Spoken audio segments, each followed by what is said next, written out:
Hey, everybody, welcome to the triple option. But no, not just the triple option. We've got a nice little quadrilateral right here, a beautifully formed square for my geometry nerds, because I'm here with Kevin. We know him. Adam, old news. Who cares? Me, I'm the worst of the three. But here's special guest, Noles247 zone, and just a great guy, Zach Blostein. Zach, thanks for joining us on the triple option. I've missed talking to you. As have I. I miss you guys. I'm a big fan of your guys' work, and I'm really glad to be back on here. Jesus Christ. Now you keep that excitement down, but don't get too fucking hyped up now. I always have to hold you back. You watch your shit now, my friend. Now listen. Fantastic. Zach, I'm with you. I'm ready. I'm shaking my laptop too, man, because it was a big weekend for Florida State. Massive recruiting weekend as a paid full member cornerstone of the Noles247 staff. You were there on the bench with your compadres. You saw it all. We'll talk to you about recruiting. We'll talk to you about the first day. Oh my God, I'm so tired of just breaking down nothing. We actually have real football to talk about. So we'll talk to you about the first couple of days of spring practice. No pads yet. You guys are watching this. The magic of film. Wednesday, first day of practice in pads. So things are starting to get real. So we'll get your thoughts on that. So let's pay the bills. Let's talk about recruiting first, and we'll get to the practice stuff. We have filmed a breakdown of everything. Zach, before we start talking about the individual players, because we did have a commitment, kind of a surprise commitment, I think, if I'm reading correctly. Awesome. What was your take of the overall event? How was it handled? How was the excitement level? There were some storylines going into Florida State's recruiting that the ceiling for the 23 class was already kind of lowered based on the past couple of years of Mike Norvell. Did you feel that way with the talent coming in? And then also, how did the new off-field people like Director of Recruiting Operations, Maddie McCormick, the new GM, Derek Ray, how did they integrate themselves into this big event? Yeah, so with your first point, with the ceiling of this, 23 class, I tend to agree with that to an extent. I think a lot of the top guys that FSU was after maybe at this point last year in the 23 class have already eliminated FSU, and that's due to various reasons. Obviously, FSU didn't perform well on the field last season, but I think the March 5th event was close to the ceiling of, the talent you're going to get on campus at one time at FSU in this current landscape. I think maybe they can replicate that at the spring game or during like a big home visit weekend during the season. But I think the March 5th event, and I think they did a great job of getting these kids on campus, but I think the talent level that was there is probably, this is the event, the marquee event of the spring for sure. Okay, that sounds good. Yeah, and to your next point with Derek Ray and Maddie McCormick, we noted this on the Noles247 pod. Don't mean to pub it on here, but I think dude, pimp your stuff, my brother, please. Yeah, for sure. But I think Derek Ray, he did a great job of being organized. I know we say that a lot, but we had tangible evidence of him being organized. He in the beginning of the day, he doing science organized many things. Yeah, he organized many things. We saw he came outside the moor and he was cleaning up literally any piece of trash. Like I had never seen this before, so we were just kind of watching it. He was cleaning up any piece of trash. Like it wasn't like it was littered out there, but there was like just little pieces of trash, trying to make it a more presentable thing for recruits coming in. And then I guess he had all the recruiting interns, like the student assistants, dressed in the same shirt, so it was all uniform, and then all like the guys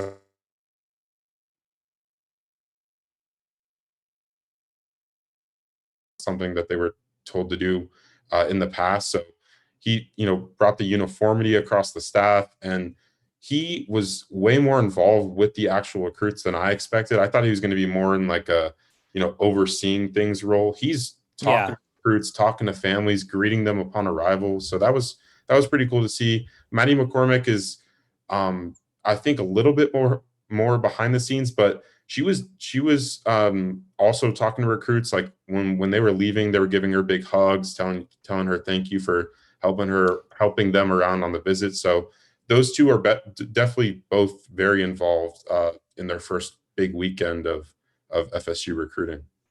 Well, that's good to hear because they were both, I wouldn't say that they were extremely known quantities. Maddie's from Arizona. Derek is from Oregon State. I mean, I'm a big beef guy myself, but not too many people are familiar with that program. But it sounds like some good stuff got implemented. So I'm good to hear it. So before we start talking about the individual kids, Adam or Kevin, do you have anything for Zach about just kind of the overall how the event was run? I am glad Derek Ray did not let our campus look like Skid Row, like a bunch of bums in LA living under the bridge. If you were a paper cup, a plastic straw, Derek Ray was your enemy. He was eliminating you from sight. So that's good to hear. I think I saw Mario Cristobal just spreading litter out in the morning. So I'm glad that he fixed that. Yeah. I don't think people understand. We've commented on it a little bit individually to each other. And we've talked about it in our Tomahawk Nation Slack some. Mike really looked pretty bad in January. I thought just looked kind of run down, looked worn out. I don't think people are going to realize how important that Derek Ray hire is if he does what he needs to do to making Mike's life a little bit easier. I know that Mike was really burning both ends of the freaking wick there, and I think he was quick to be burnt out if they hadn't gotten him help.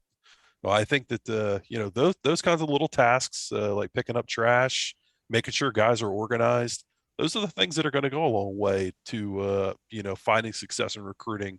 I know people are probably like picking up trash, but I mean, imagine going to a college campus and you see it littered with whatever, coffee cups laying on the ground or whatever. I think it makes a big difference, especially to families, and they go and things just look neat, upkept. And I think those are the things that Mike really values. So it's good he's got somebody that maybe he's going to be able to rely on. I agree. Sometimes how you do anything, how you do everything, making sure the cups are picked up. Ryan Bartow's not wearing a shirt from the Palace covered in ketchup stains. He's wearing like a nice uniform. These are all big things that need to be rectified. So I'm a big fan. Speaking of big things, let's talk about a commitment. And I'll tell you one. There's a couple names that were on commit watch this weekend. Some kids that we're going to talk about in a little bit. Wide receiver Santana Fleming, interior offensive lineman Kelton Smith, defensive back Jeremiah Anglin. Those were all guys that everybody was thinking could be on commit watch. But no, it was the North Carolina high 4-star defensive lineman Keith Sampson Jr. Zach, I want you to ask, like, how personally surprised were you? And then describe Sampson's game. And then I have a question for you afterwards, because I have this recruitment reminds me of another one in a way, and I don't know if it's necessarily a good thing. So I want you to talk me off the ledge a little bit, but go ahead. Yeah, I think I know who you're talking about. But as far as the surprise, shock to me, I guess I'll describe the moment. I just was on my phone, and actually another reporter like covering another school texted me Keith Sampson's tweet. I didn't even see it on the timeline because I just wasn't on Twitter at the time. Right. I was like, I showed Chris, I'm like, the kid just committed. It's like, oh shoot. And I go and like run to grab my computer, read it real quick. And so it was, I didn't have, like, usually, like you said, like if we're putting kids on commit watch, we usually have like either like a little shell story ready to sure. Pop, if we're hearing he's going to commit. We didn't hear that for Keith Sampson. And I don't think he was going into the visit telling the staff he was going to commit, but based on what he told our site, we had a national guy that is familiar with him that spoke to him shortly after he committed. He basically told him that going into the visit, as soon as he stepped on campus, he knew that FSU was likely going to be somewhere he committed soon after. I don't think he knew it was going to be on the visit, but after he was there for multiple days. So he got there on Friday, then spent all of Saturday there as well. But it was like midday on Saturday, and he just decided to commit to FSU. So yeah, I was certainly shocked. What do you think of the kid's game? I didn't watch his film yet, to be honest. I've just been so busy. We didn't think he was going to commit. Do you want to watch his film? Yeah, I mean, I guess we can yes. I forgot that you had that teed up. Thank you, Kevin, the professional. Yeah. Let's watch some of that beautiful bean footage. Notice what name isn't on here. Yeah. That's so awesome, I mean, Zach, correct me if I'm wrong. He just re-added Florida State to his top 5 like a month ago, right? I was going to talk about that. Yeah. So like it was, I think it was either end of January, sometime in this February. is sophomore year, by the way. He announced a top 5, and FSU was not in it. He told us that Odell Higgins got on the phone with him like literally right after he announced the top 5 without FSU in it, and basically, kind of gunned him with some questions, some hard questions for him to answer. I don't know what they were specifically, but not soon after he basically removed Georgia out of his top 5 and put FSU in, and then set up the March 5th visit to FSU. Look at Odell, the sleeping giant has awoken, hitting him with the guilt trip of all guilt trips. I like it. My kids are getting older. I need to take lessons because that's very effective. What do you, Adam and Kevin, what are you guys seeing from here other than just an absolutely very disruptive force? Yeah, I mean, he's explosive. His first step's really quick. I've watched some of his junior film. He's still raw, in my opinion. He doesn't. I don't think he really knows how to use his hands yet. I think he's still kind of learning that. But you see the tools there. He's a big, physical, explosive player in the middle of the defense. Probably a 3-tech. Oh, baby, that hurts. Oh God, my Lord. I mean, he's got the tools you're looking for. You think this kid's a 3-tech? I mean, he's already 300 plus pounds as a sophomore. I don't think he's that heavy now. Zach, maybe, I don't know. Did they give any measurables for him from this weekend? I do not remember if he told us what he measured in at. I'll check the actually we did a video with him, so I'd have to listen to the video. Eye test wise, what do you think he projects at? Just kind of seeing him right now going into a senior year of high school. Obviously on the interior, but what do you think? Like a Cooper or a Lovett? I think more of a Lovett. Yeah. I don't think he's that big to where he's going to be a space eater as a nose guard or something like that. But I think he's got the athletic ability to be disruptive as a pass rusher as well. Well, I feel for every single child in New Bern, North Carolina that lines up for him because there's been some very punishing hits. Now, all right, this is what, not that I'm afraid of, but this recruitment reminds me of another one from last year. Let me see, Zach, if you can think of the kid I'm thinking of. Out-of-state defensive line, super talented, commits early on and seemingly commits out of nowhere while there are in-state schools that are still actively recruiting him. Who am I describing last year that this recruitment kind of reminds me of? Trevion Williams. Exactly. Now, North Carolina is different than Mississippi. The reputation of getting kids out of Mississippi, I think, is harder than getting kids out of North Carolina. However, with North Carolina, the UNC's emergence on the recruiting trail, the gap of that's, Mississippi's kids are their own thing, but is this a kid that Florida State fans should feel worried about? Like, do we almost feel a little nervous that he committed maybe too early? He's got Clemson after him. He's got NC State. And those are all right in his backyard. Yeah, if the kid starts, because he told our Brian Don at 247 Sports that he was not going to be taking any visits or didn't. Really? Okay, that's good. Yeah, he had a whole schedule of visits planned out for March and April, and he basically told Don that he did not intend to take those visits. So if he does start taking visits, then yeah, I'd agree with you. I think I'd be worried, just because he's an out-of-state kid. It's not super easy to get him back on campus.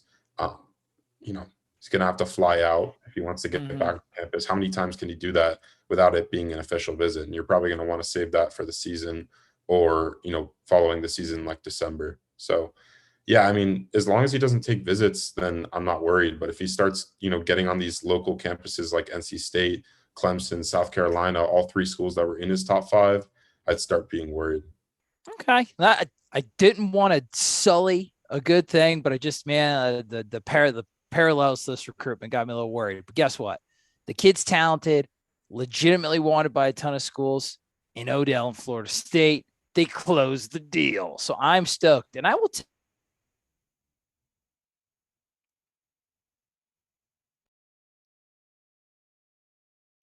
find talent that was on campus this week. And I think out of all the position groups, I think that was the most talent rich. There were names like, Will Norman, the talented defensive lineman from ING, he actually stayed on campus for a couple days longer than he thought. He canceled a a trip to LSU, right? He didn't feel like getting bumped and grinded on by Brian Kelly and becoming a meme on Twitter, so he decided to stay in Tallahassee.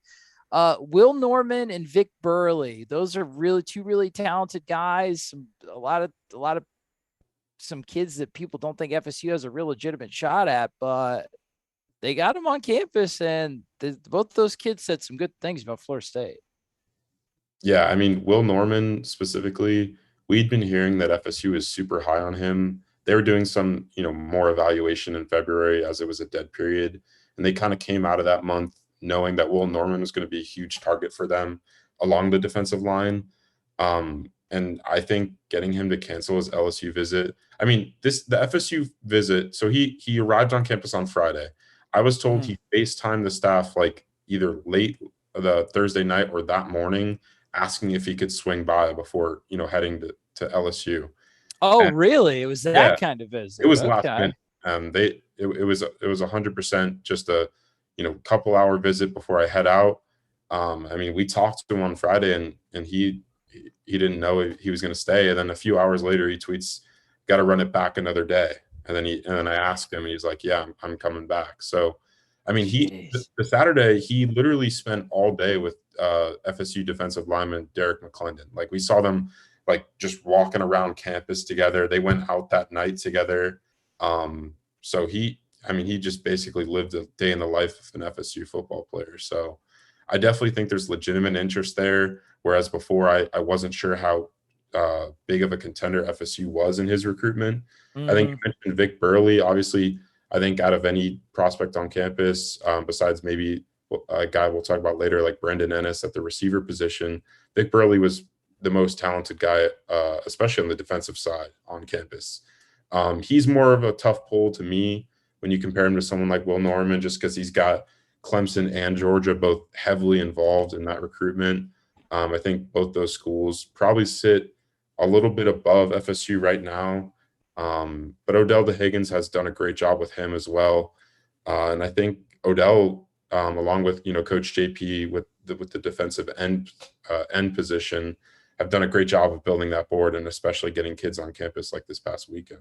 Absolutely. Some other names to know, Wilkie Deneau, Deron Reed, Jordan Hall, and Keldrick Falk.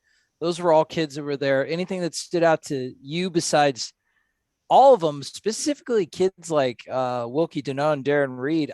Florida State's honestly got a really good shot at all four of those kids. I'm very encouraged by the way that Florida State's defensive line recruiting has been playing out, especially this early. I don't know. Have you noticed anything different, or is it just the value of long-term relationships with these kids? Yeah, I mean, Darren Reed, FSU was first to offer him. Jordan Hall, the defensive lineman out of Jacksonville, FSU was first to offer him as well. And then Wilkie Darren Reed's film. Yeah. Yeah. I mean, he's a beast. I think really highly of Darren Reed. But Wilkie Deneau, like you mentioned him earlier, I put in a crystal ball for him after speaking with him on Saturday. FSU hadn't offered him until about a month or two ago, but he told me that they'd been talking for like over a year before that. So it's not like that relationship is new. A lot of these guys they've been talking to for over a year. Keldrick Falk, like you mentioned, the defensive lineman out of Alabama. Offensive analyst Austin Tucker has been personally dealing with that recruitment. He's been doing a great job. He said, Falk told me that Austin Tucker was like the only coach over quarantine that was consistently answering his calls. So they built a really strong bond, and he's been leading that recruitment now. So I mean, the kid's a top 100 kid now. And just the simple, answering the kid's call over quarantine gets you in the top 3. That's what he told us. They're in the top 3 for his recruitment. Early evaluation, really, really good evals. Just offers that were very like demonstrative, quick, and like well thought out, like very decisive offers, has really put Florida State in a good spot with this 23 class. And this is the one that Florida State really, after all the COVID stuff, the 23 class is the one that their guys, there was really no being behind the 8 ball. They had the time to like have the same kind of relationships that all the other like more entrenched coaching staffs had. And it's really paying off. Zach, Adam, oh, go ahead. Yeah, sorry. Do you have a sense of what their numbers are looking like? And I know it's really early and numbers will always work out, not to drop a Newberg on us, but do you have a sense of what kind of numbers are looking for along the defensive line? Like, 2, maybe 3 defensive tackles? Yeah, I think the interior is definitely a focus. I think they'll probably get 2 to 3 interior guys. Obviously edge guys, if they can get a quality edge, I think those are always a priority just because of how rare they are to come across a guy that's a difference maker at that position. Yeah. So I'd say probably 3 to 4 edges. I don't know their exact numbers, to be honest. Yeah, Like, sure. No.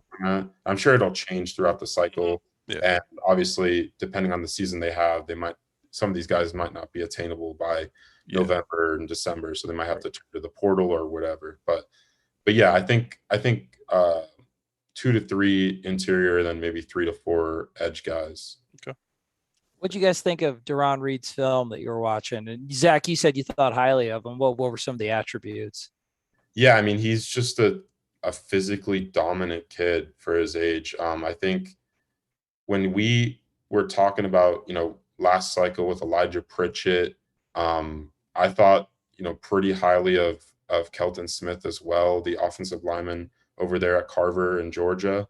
And I think Darren Reed is right up there as an elite, defensive lineman. I know the FSU staff has been super high on him for as long as, he's been offered. And I think his ranking has only increased since he first got found out about. He's kind of blown up. Yeah. He's a guy that I know you guys have kind of talked about maybe being an interior guy. He looks like an end to me. I'm not sure where the staff likes him, but I'll be curious. I mean, if he's a guy that they look at maybe as at that Fox role as a hybrid. I thought Wilkie mentioned maybe the Fox position for him, right? Yeah, I mean, he looks like a prototypical Adam Fuller Fox position guy. Yeah. I think Darren Reed, I think the reason why people like to project him as an interior guy is because of his, frame. Mm-hmm. I think that people believe he can put on some good weight and be a space eater in there. So, yeah. For me, I agree with you. I like him at edge right now, but, as he progresses, he might for sure, just because of how his body is going to progress at the college level. Yeah, absolutely. A lot of versatile guys along the defensive line. It kind of seems like there's like a strategy, a lot of interchangeable pieces. So let's flip to the other side of the trenches. I thought offensive line is another position. Surprise. With Alex Atkins, Florida State's new offensive coordinator, just a goddamn monster when it comes to recruiting. I'm glad he's on our team. That was another position group this weekend that I thought was really impressive. You had guys like is he like Swedish or something? This Lucas Simmons kid, like 6'8". I know he's like Scandinavian or something, right? He eats like fermented shark. Like he's where's he from, Zach? Yeah, so his mom is Swedish. His dad played college football at Oklahoma. So holy hell, what a combination of genetics. I like that, dude. Not bad. Yeah. So I mean, he's got the accent and everything when you talk to him. He's a really Swedish? He's got a Swedish accent? I think it's like partial. I mean, it sounds fully Swedish. I've never heard a Swedish accent in person before, but it sounds like it. Listen, great people, great football playing genetics, really good heavy metal music. I have always been a fan of the Swedish cool flag. So he was on campus, that offensive tackle, Lucas Simmons, Roger Kearney, Darren Reed's teammate, Kelton Smith.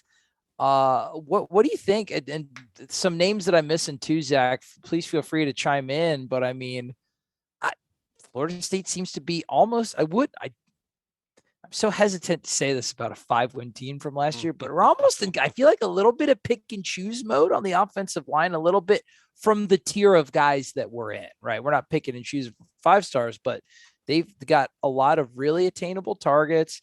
They've got some kids that could even be playing B's to those targets, but it feels like it's a very well thought out.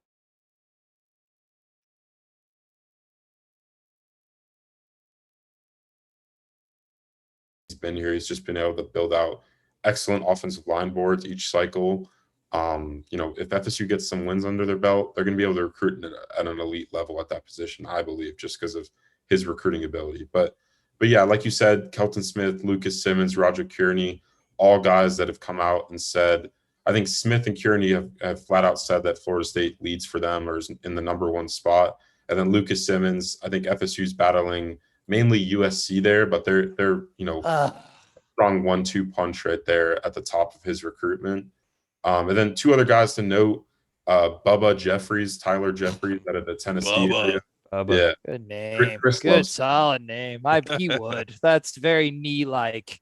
Yeah. So Bubba Jeffries. Chris almost fought you to interview him, right? Yeah. So I was like, he was walking away because we were, it was swamped like at that time. Kids just coming out of the moor like left and right. So I was like, yo, I just yelled out, Bubba, like, can we get a quick interview? And then Chris is like, I got it, or something like that. He comes right. I've never seen Chris move. Don't let Chris fool you. He tries to play the whole, I'm tired of talking to the young kids thing. And look at him. He's got a chubba for Bubba. He's boxing out Zach to talk to kids. He's still in the game heavy. That's Chris Nee, it's in his blood.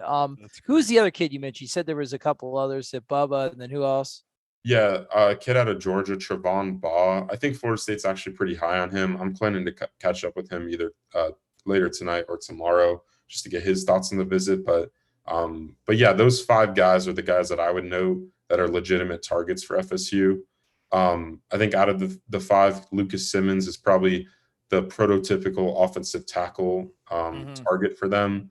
And the rest of those guys are, maybe a flex offensive tackle, but mostly interior guys. I think Roger Kearney is definitely interior. Then Kelton Smith, maybe a right tackle or an interior guy.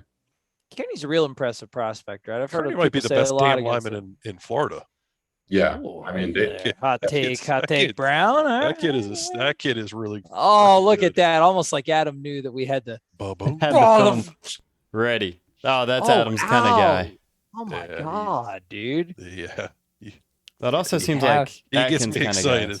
He gets me excited. Yeah, the downfield finishing blocks. That's Atkins' MO. He's got great feet. He's got good length. So he plays tackle now, balanced. But we think he's an interior guy at the next level. Yeah, probably a guard. I think that's what FSU. I mean, he's just. He's like 6'4", so he's not super tall, but he's very lean right now. Once he puts on some weight, I think you'll see him be pretty dominant as an interior. Yeah, because he and I mean this at all as a compliment. He's a dickhead, dude. He's a mean kid. I love it. He's a little asshole. Look at him go, dude. This is exactly what I want my offensive lineman to do. Just yeah, he and Simmons would go a long way in continuing to upgrade the talent level in that room. Man, that kid he moves well in space. Yeah, can he? Right? Yeah. This is. I think this is why some people thought maybe he could, if he grew another inch or two, that he could be an offensive tackle. But that's when some guy's in trouble when they get the hand up, they get the chicken wing thing. That's good hand placement. This looks like Trey playing center right now. It does, yeah. Just very reminiscent of some Trey tape I've seen. Obliterating people. You guys are always like, you're good partners because you're lying right now. That's very nice of you. That would be a great get. And I mean, who's the main competition for Kearney? Florida? Yeah, I think UF's involved. He's probably going to take some more visits and widen his options a little bit more. I think FSU's one of the schools that he's primarily visited to this point, but I think UF's supposed to get him on campus and maybe a few other schools. I don't remember what he exactly told me. All right, moving on. Chris Parson was on campus. I mean, I wouldn't even mention him. Others, it's very, you'd expect to have your quarterback on campus. There's a weird little kerfuffle, some social media gazing, some things got deleted. I mean, Zach got him decommit, right? I mean, isn't that the story? So fans got a little, I don't know. So what was that like? Was that an actual real thing? Because there were actual posts deleted. Like, what was that? Do you have any idea what that was? I mean, it looked fine. He was here all weekend and good, but was that a real actual thing?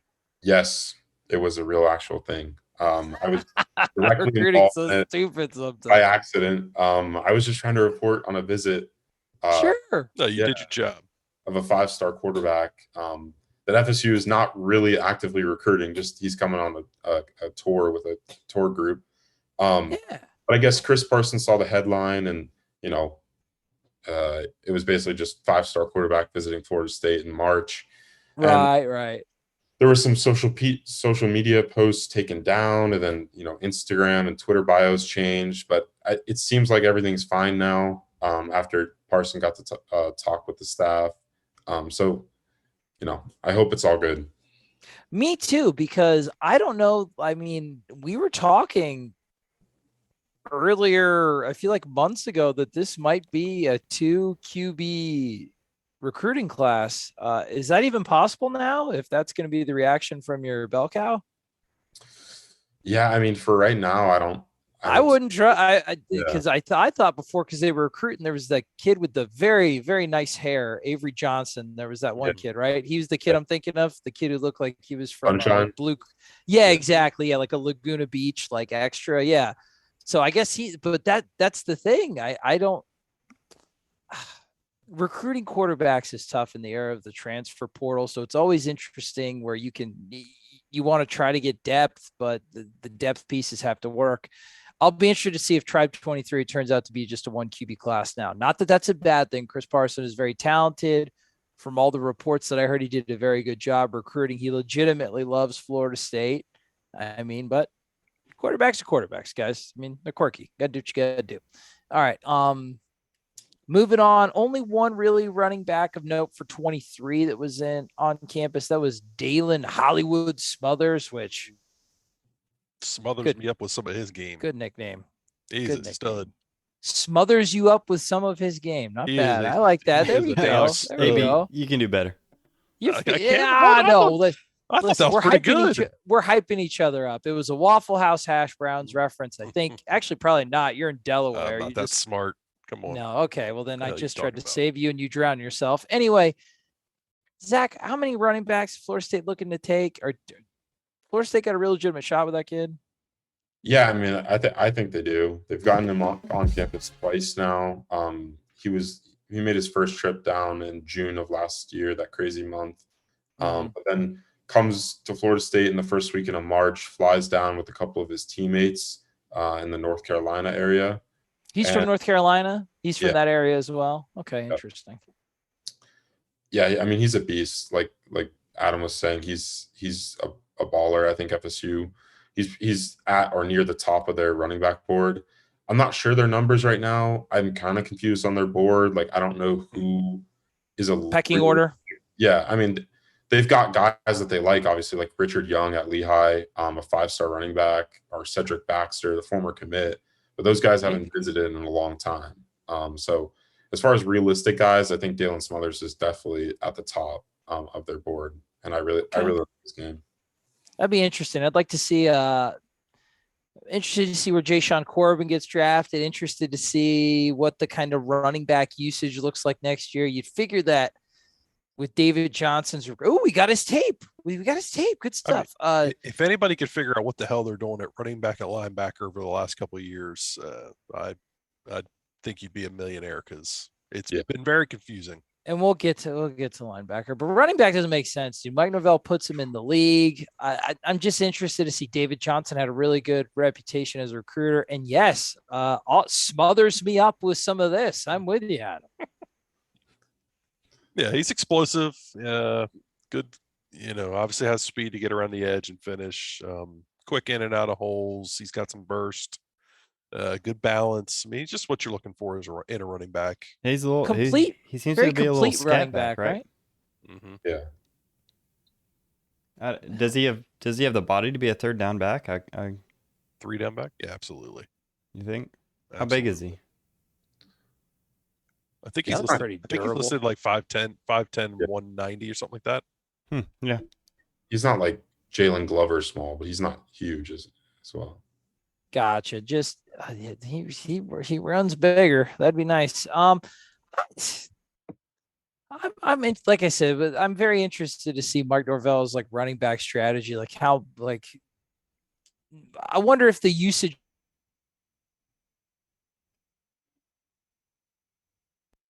has been running back by committee this whole time here. Yeah.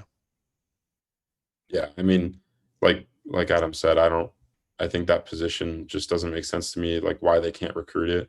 I mean, that's literally Mike Norvell's, marquee position of developing guys, especially at Memphis and now at Florida State. I mean, you get a walk-on in Trayshawn Ward, who turns into the yards per carry leader in the ACC this year. Right. Absolutely. And then John Corbin's going to the draft and looks like he's probably going to get drafted. So I don't know. It doesn't make sense to me why they can't develop that board. I mean, even under Willie Taggart, everyone was harping on Dante Pimpleton, but Dante Pimpleton outright landed Jalen Knighton before, all the crazy stuff happened. And then Lawrence Toafili as well, another blue chip guy in the state of Florida.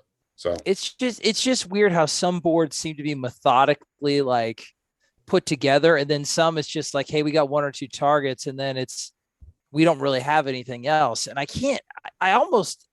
Is it a lack of focus? Like, does Norvell just feel like he can pick up anybody from the transfer portal and turn them into an NFL player?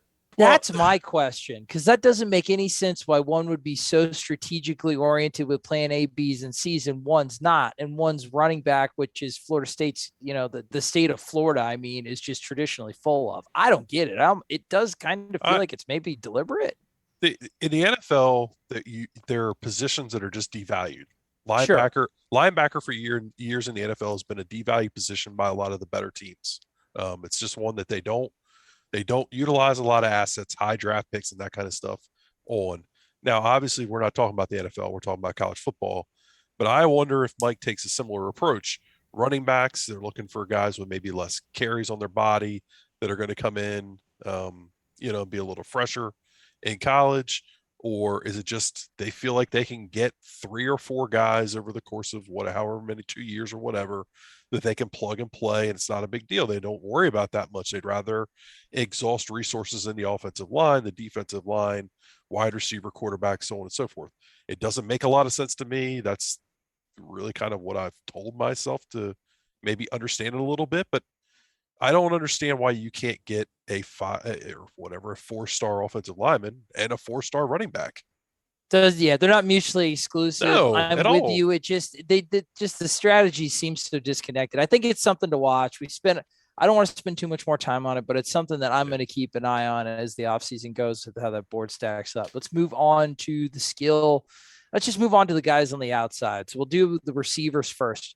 Really talented group. Florida State has got, I think they have to do better at receiver, and they have the options to do better at receiver.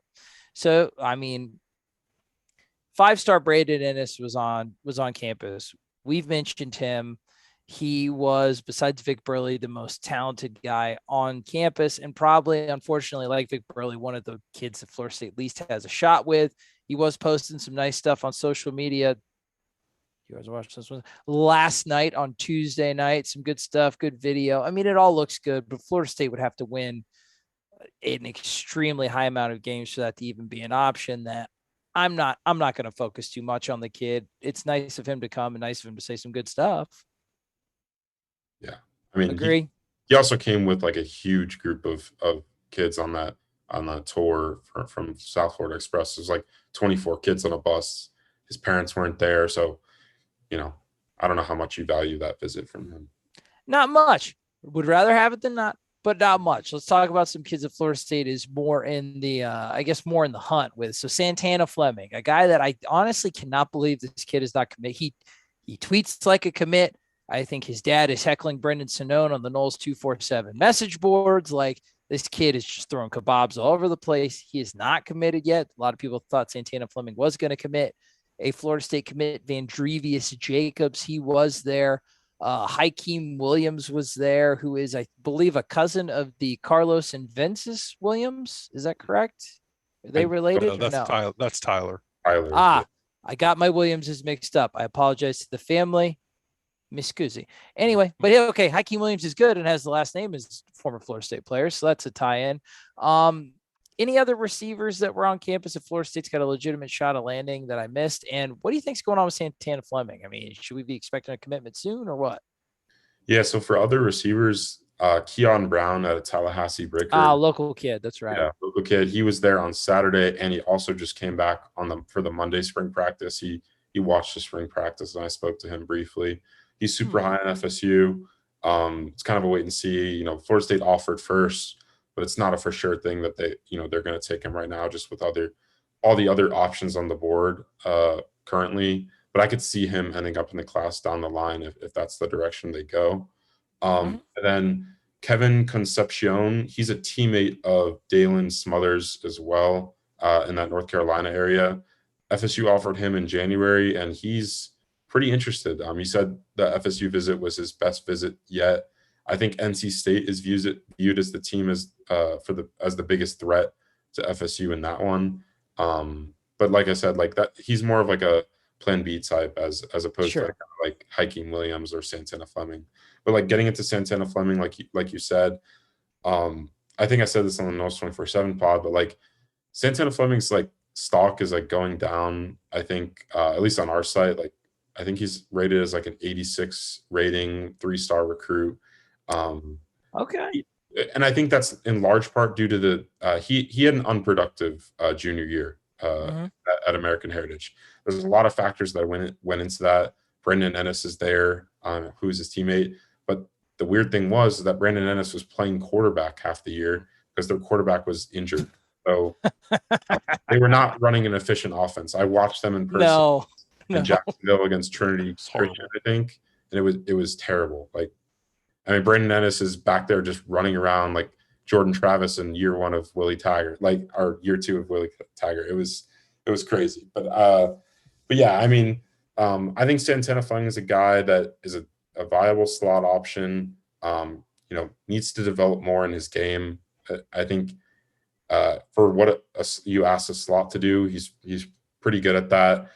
He's really shifty. If you watch him on the 7-on-7 circuit, he's an all-star out there. And I think that's, just because he can move around defenders. He's not the biggest guy, but he's got some burst to him. So, yeah, I mean, I think Santana Fleming is really high on FSU.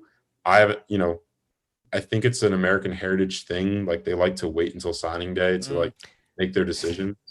So you're not Marvin Jones Jr., man. Like, I understand that that's a thing for some of the kids there, but like, yeah, like he'd be a take for FSU, and we all think he would be a good take. But I agree with you with all of the options that they have, especially with some of the other guys at slot they're looking at. If you want in, get your name in, man. And I in my opinion. What were you saying, Adam? Well, just thinking of another kid that they're looking at slot, Robbie Washington, who was up from down in the Miami way. I mean, that's a kid, and this is no offense to Fleming because I think he's a good player, but if I'm picking between the two, I'm taking Washington over him. He's going to be he's a more physical player for what this offense wants to do. I think he's a better fit. And yeah, I think if Fleming waits around too long, he's going to find himself without a spot. Interesting. Kev, do we have any tape of the receivers to look at or no? Because if not, I'm going to move on to the DBs. What Zach, can you speak on Washington? Because that's a guy. I'm a big fan of.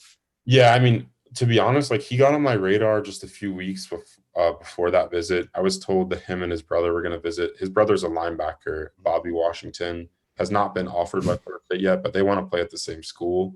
So that's how that got put on my radar. But I mean, he's an electric playmaker. Our guy Andrew Ivins at 247 Sports did a scouting report on him, projected him as a round 2 to 3 guy in the NFL. Wow. He's just an electric wideout. I think, I'm excited because I'm from down there, so I'm going to go see him this spring, just see how he moves.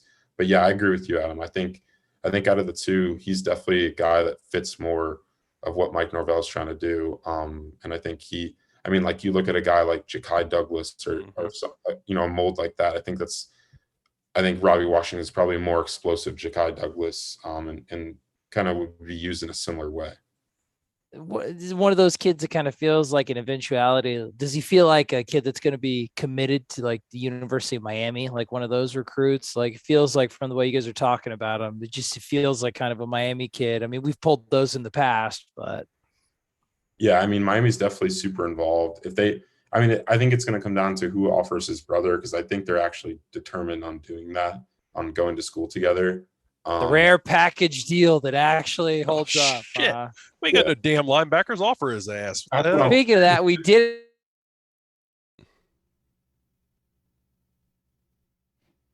Bad linebacker either. No, they ain't doing much better. Raul Aguirre ain't coming here. Yeah. Well, it's funny because I guess we'll just get to linebackers. None of them came. There were actually no linebackers on campus this weekend, right, Zach? No, there was one.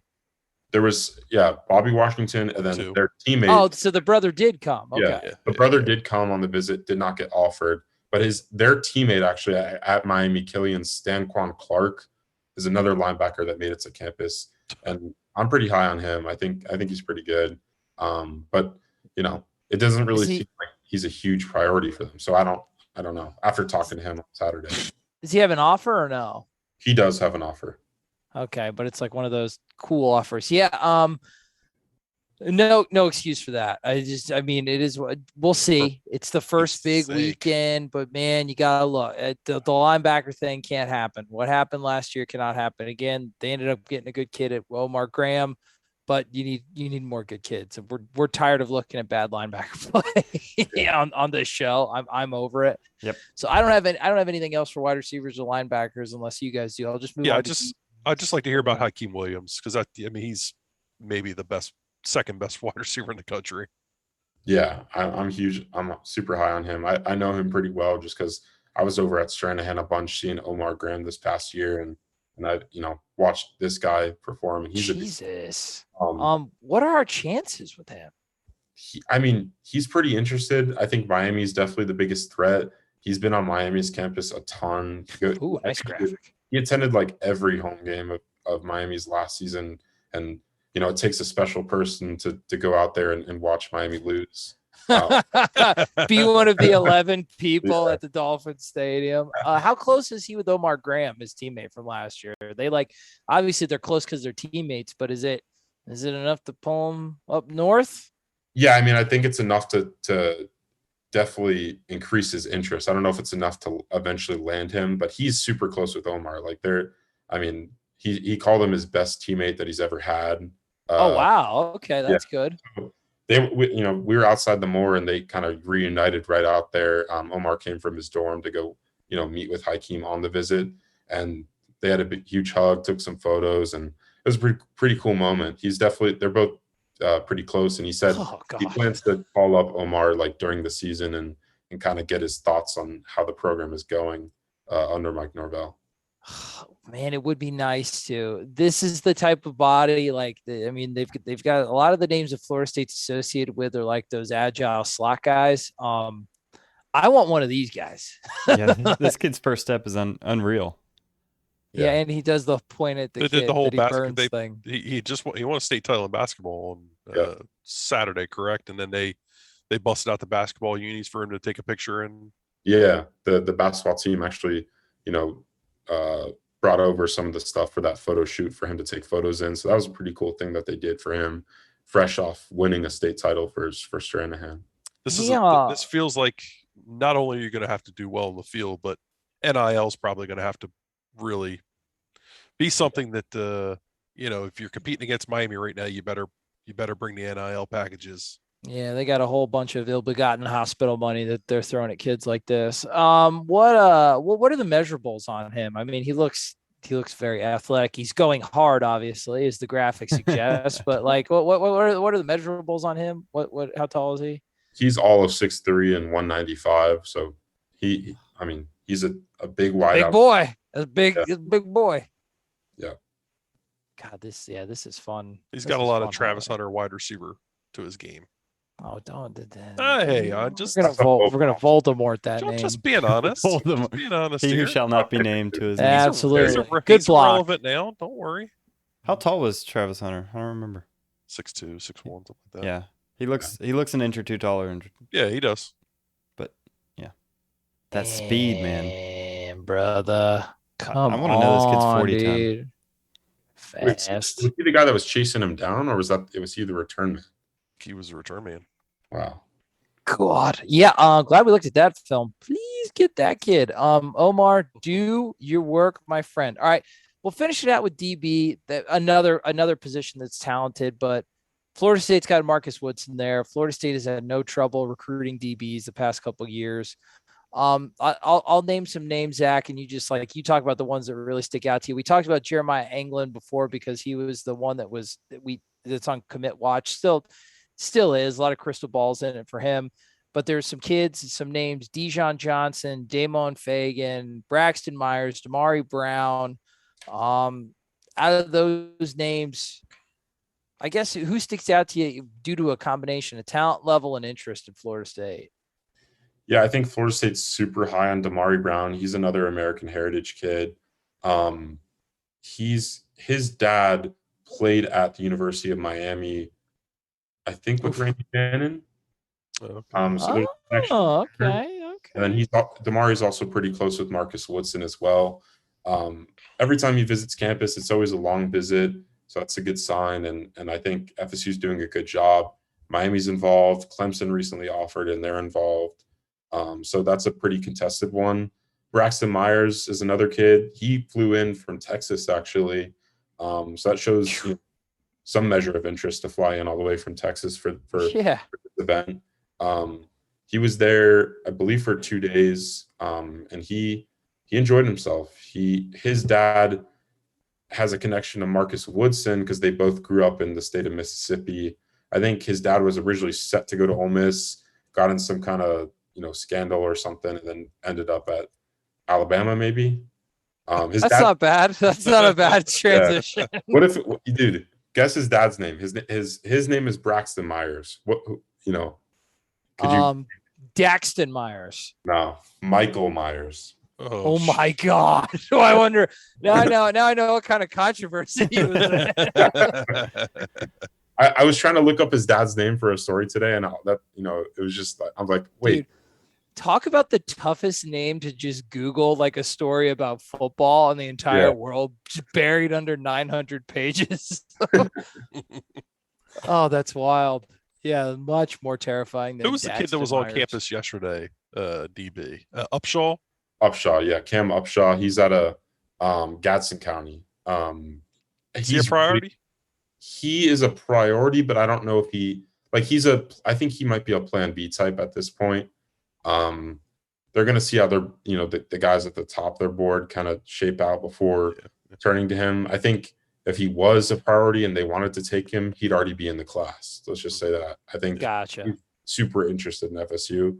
I think they're going to still, keep hosting him on campus and getting him to be around the program. But I think they're going to kind of wait and see with him for now. Cool. Okay. Well, I mean, they already saw some really good production from some young DBs and Azariah Thomas and Sam McCall if they watch practice. So I mean, let's transition over to practice. Take a look at that. Florida State really did have a good recruiting weekend because holy hell, man, we talked about a lot of names. They did have a bunch of talent on campus, so that was a good thing. I don't really have anything else to say more about the recruiting unless you guys do. I'd like to move it right to the practice and just talk about what Zach saw with his own big, beautiful eyes. You good? Let's get to it. All right, Zach, what'd you see? How many days of practice did you see? Did anything stand out to you? Great calisthenics. Florida State has always been known for their stretching and there you go. Their tandem squatting. Did anything stick out from you? Because you've been able to see a couple of day ones of spring ball in your time at Noles247. Did this one look any different or just more of the same? Yeah, I mean, so my perspective is last year I was out for most of the spring practices. And let's just say last year's team was just horrid to watch, in spring. It was terrible. Let's just say they sucked ass. The receivers could not catch a ball. I mean, they were dropping 50% of the balls thrown their way. They couldn't do any drills because they were just dropping them. So, oh my God, look at Mike. What are you doing? He looks like Jeff Goldblum running from the T-Rex in Jurassic Park. You keep going. Sorry. Yeah, you're good. But from an overall team standpoint, they're much improved. I mean, it looks like a legitimate squad now. Whereas last year, I mean, you got to put in consideration they were dealing with some issues with injuries and stuff heading into that spring. Knock on wood, they're pretty healthy heading into this spring. So I think that's also a factor, but they also added 20 newcomers to the roster. So that's been fun to watch, if anything, just all the new faces out there. Like AJ Duffy, you see in that clip right there, number 10. Look at him catch that ball. Yeah, it's been pretty cool to watch him. But yeah, just from an overall team standpoint, it's a much better practice to watch. Thank God Brendan was wrong about him being small. Duffy, did Brendan say? I don't want to pick on. Shut up, Brendan. Shut up. So nice. We love Brendan. Who stood out to you, man? As far as like, did anybody just your eyes pop? Whether it was a guy that was on the team last year that looked physically better, looked better moving, a newcomer. Like, who are some names that really stood out to you that made such a marked difference to you and the quality of watching these guys this practice? Yeah, I think I've only been out there one time. I wasn't there for the initial spring practice because I was dealing with recruiting. But this Monday, I was out there, and Bernardo Green, like, he has physically changed his body up. He's gotten noticeably bigger, like bulkier. And I think that's actually helped his game a lot. He had a really nice interception on Monday, and he just looks really comfortable in coverage. And he looks like he's fully healthy, which is something he's struggled with throughout, much of his career at Florida State to this point. So yeah, for a guy that has been on the roster, I think he's looked really improved. And then for some newcomers, Johnny Wilson, the 6'7" wide receiver, I did like a feature story on him. Just watching him move, I think he has a chance to make a decent impact on the offensive or the offense in 2022. This is him, right? Yeah, number 14. He moves pretty well for his size. Like, I definitely think he's at, where he's at. I some people like to argue that he could be better as a tight end. I'd argue I like him as an outside wide receiver, a mismatch maker on the outside. I think he presents some cool opportunities for them, maybe in the red zone. I think he can go up and get the ball. Mike Norvell was working on him. A big knock on his game from people in the know heading hands, right? Yeah, his hand. So people were talking about how much he dropped the ball. I mean, I haven't observed any like noticeable drops or bad drops from him thus far. Obviously, they're not in pads yet. It's only been 2 days of spring, so we're looking at a limited sample size. But I think watching him move, there's something to work with there. And I think if they can, if he continues to grow this spring, in the summer, and through fall camp, he could definitely make an impact on the offense and as soon as this season. Conversely, we want to give the full picture. Any guys that were disappointments, either, like I said, guys that just didn't look good, or guys that need to look good because they're counted on for this year's team that didn't really impress you that much? Yeah, I mean, defensive back, it's an easy position to pick on just because, a guy's going to win a rep, a guy's going to lose a rep. If he catches the ball, you're always going to look at the DB and kind of blame him. But I think Florida State fans can kind of be in unison about Jerry and Jones in these past few years, just, giving up some big plays. Up and down, yeah, absolutely. Up and down. He'll have some good moments. He'll have some good moments, but he had like 2 good moments last year, AB. I think you're forgetting. The North Carolina game, man. Yeah, that was a good pick. Yeah. Look at you. But I think, I think Adam Saver. There was that Pokey Wilson catch to begin practice, and Pokey kind of got behind Jerry and beat him. So, I think Jerry's got to, just continue to improve this spring. I guess we'll see. I don't know, how the defensive back lineup's going to roll out heading into fall camp, but that'll be something to watch. Greedy Vance is another guy that I haven't been super impressed with thus far. I think he's undersized and kind of gets bullied a little bit out there. So, as far as bringing in a defensive back transfer, I don't think that's a great one so far. Hey, prove me wrong. That's right. I'm trying to keep it real. Bro, only on the as you always do, Zach. That's fine. Listen, like you said, prove him wrong. Prove King Blow wrong, and we'll see. We'll see. My man's got a good eye for that talent, though. Can't talk about defensive backs. One that I haven't seen out there was old Jarvis Brown. Hey, we can't talk about it. We can't. Okay. Well, can we talk about if we've seen him or okay. Anyway, forget I said it. I guess he's just not in these clips. But he's around. Just hanging out there in the We don't want Derek calling us and Sam waving his finger. Well, then we'd get to talk to him. I didn't say anything. I just haven't seen him in these clips. I'm sure he's just being a solid veteran like he is. Anyway, Absolutely. keep going. Come on. What did we think? Any other? How did Jordan Travis look? I mean, I thought the pass to Wilson that you mentioned that was floating around social media looked good. How do you look in general? How'd the QBs look?